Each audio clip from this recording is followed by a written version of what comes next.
Hunters, I apologize for the delay. The dungeon kind of got in the way there. And y'all had a few more exotics than the other classes with some not so easy to make calls, so I wanted to do a little more research. Let's start with the easy stuff. Celestial Nighthawk, Shards of Galanor.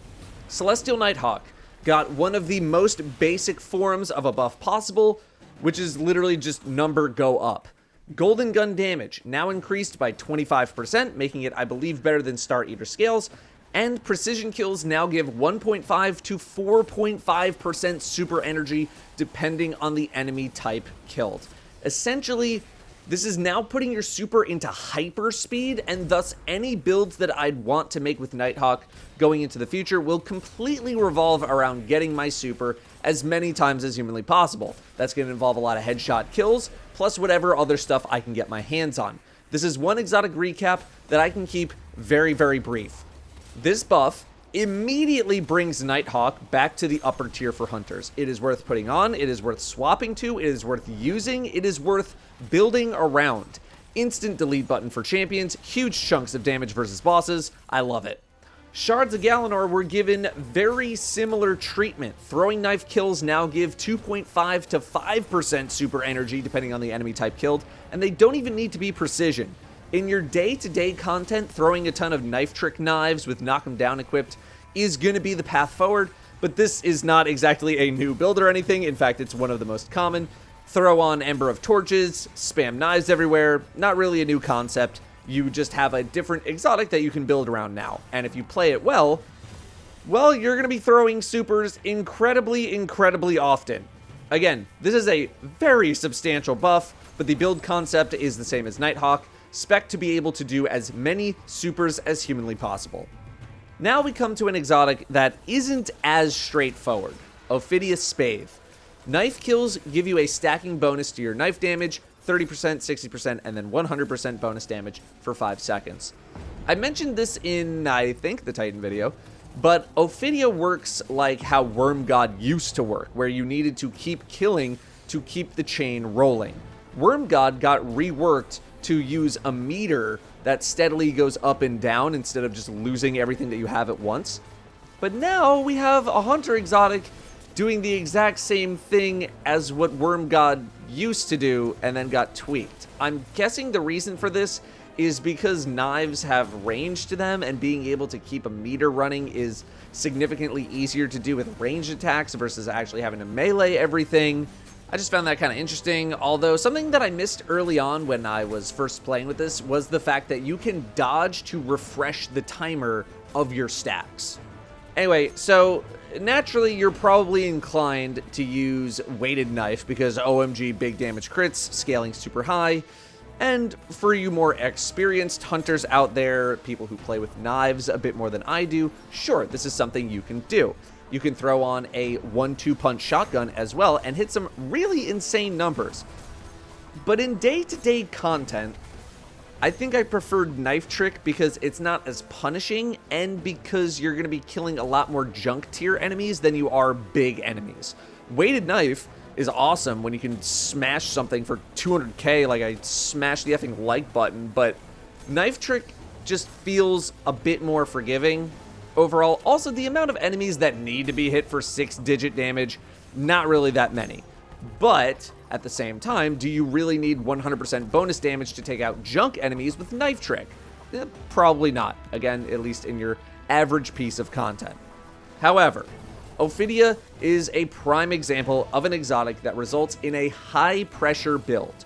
5 seconds, not a very long time, as I quickly relearned. So if you're anything like me, you're trying to quickly kill some targets to stack to 3, and then you're quickly trying to find some big target to hit with a 1-2 knife combo, and I either hit it and I have a little hooray moment, or more often, I end up not getting to pull it off. More often than that, my buff timer gets lost in the ocean of buffs and debuffs that I have, so half the time I can't even tell if it's active. I've said it time and time again, any sort of build that puts that level of pressure on you in order to make it work or have it be fun is very distracting and takes away from the experience, at least for me. I don't like feeling that pressure, that feeling that if I'm not stacking the buff super high and getting a huge attack off every time I combo, that I'm wasting this exotic. Even with the ability to dodge to refresh my timer, I'm personally not the hugest fan, mainly because I want my dodge to restore my knives, because I am not good at throwing them. People who are better than me at this, at throwing knives, will probably get a lot more value out of this experience. If you're going with weighted knife, then comparisons to Athros's Embrace are undoubtedly incoming because it too provides a 100% damage bonus.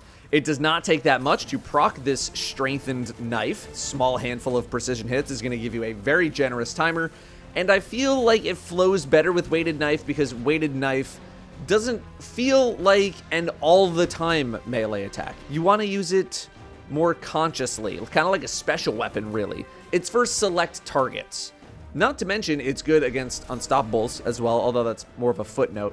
Knife Trick feels like it's more for spamming stuff down, so I think that's why I preferred Oidia with Knife Trick versus Weighted Knife. However, something that I kind of slept on is Ophidia's second knife, and that is a huge convenience compared to Athros's Embrace. Sure, you can just dodge to get your knife back, but Oidia is more forgiving with that extra knife. Now, all that being said, are you even gonna use this thing over Shards of Galanor if you're going for a knife-based build? Not too sure, because me personally, I'm going Shards anyway. Like, we all saw the same footage, right? We all saw how quickly I was getting a super. The builds are pretty similar in their execution. Maybe do some kind of an exotic swap. I don't know, that's kind of a bit awkward considering what both exotics do. But, end of the day, I am still going with Shards of Galanor depending on the content. Stompies got their weird class ability energy thing removed from the boots. Bungie tried to nerf them recently because they can be pretty oppressive in PvP, but this was not a well-liked change at all, so they flipped it back and instead reduced some acceleration bonuses, and they added in damage resist against combatants while in the air. I am not much of a PvP hunter. The last time I even played Hunter PvP was ages ago, and in my very limited time playing a Stompies Hunter, it was night and day difference how much control I had over my engagements compared to when I play on my Titan. I think the class ability thing was probably just feeling awkward after having that not be the norm for such a long time. This is one where you guys got to chime in here, other hunters. I feel like it's just going to be pretty easy to tell how you feel about this adjusted version of Stompies within like a minute or two of putting them on. So just like put them on and jump around a little bit. Go from there. Mechaneer's Trick Sleeves. Huge positive here is the damage bonus persisting after you gain your shields back. It makes the buff a bit more forgiving, but the even bigger benefit is being able to extend that timer with kills. I was using Buried Bloodline to proc Devour to shoot me back up to full health as soon as I could get this to proc. However, part of the issue is having to take enough damage for your shields to break. In lower tier content, sure, whatever, do whatever you want. In higher tier content, this can potentially mean dying to get this buff. You just need to be hyper careful, and then you absolutely need to slay out. So in stuff like the coil, works pretty good. Minus 10 levels, minus 15 levels, that range. Anything higher, I'm a bit skeptical. When you can get it to proc and you can keep it active, yeah, you're gonna mow through stuff. But procking it in the first place can be a little dangerous. All that being said, you still need to be a huge sidearm lover to even consider these in the first place. Sidearms are a weapon type that I don't think Bungie could buff enough to get people to use in PvE. If you were not a sidearm enjoyer before this buff, couldn't really tell you how much you'll enjoy it after the buff, but at least making the decision of putting these on in the first place can result in a heftier payout. Bombardiers applying 40 slow stacks is now going to allow for a dodge to freeze targets if you are using Winter's Shroud, which I feel like was kind of the whole point of the buff. Last time I checked out Bombardiers on Stasis Hunter was the beginning of Lightfall, and I didn't even really review them. I tried them, they didn't do much besides slow, and I just stuck with Frosties instead. I will say that the current gameplay loop for this is now actually feasible and kind of basic. You dodge, and pretty much anything within range of that bomb going off is going to get frozen. You clean up whatever's left, and you move on to the next batch of enemies. You want to focus on getting your class ability back as soon as possible because the entire build is based on your class ability and essentially running into a giant group of enemies. Is this something I'm super interested in doing? I mean, maybe for lower tier content, it can be fun, it can be kind of a gimmick, but that's really about it, and I would be surprised if this buff really got people jazzed up about this combo of items. Finally, Triton Vice also got a pretty hefty buff. Its bonus melee damage is now 100% when surrounded, up from, what was it, 30%? And it got some bonus goodies as well, like more reload speed, melee kills overflowing the magazine, your projectiles gaining a dragonfly-like effect when you kill a target. So, pretty much a complete blanket buff to the exotic. And if you are a glaive enjoyer who specifically plays Hunter, you're looking pretty good. At the end of the day, it's a considerable buff to this exotic with no negatives introduced.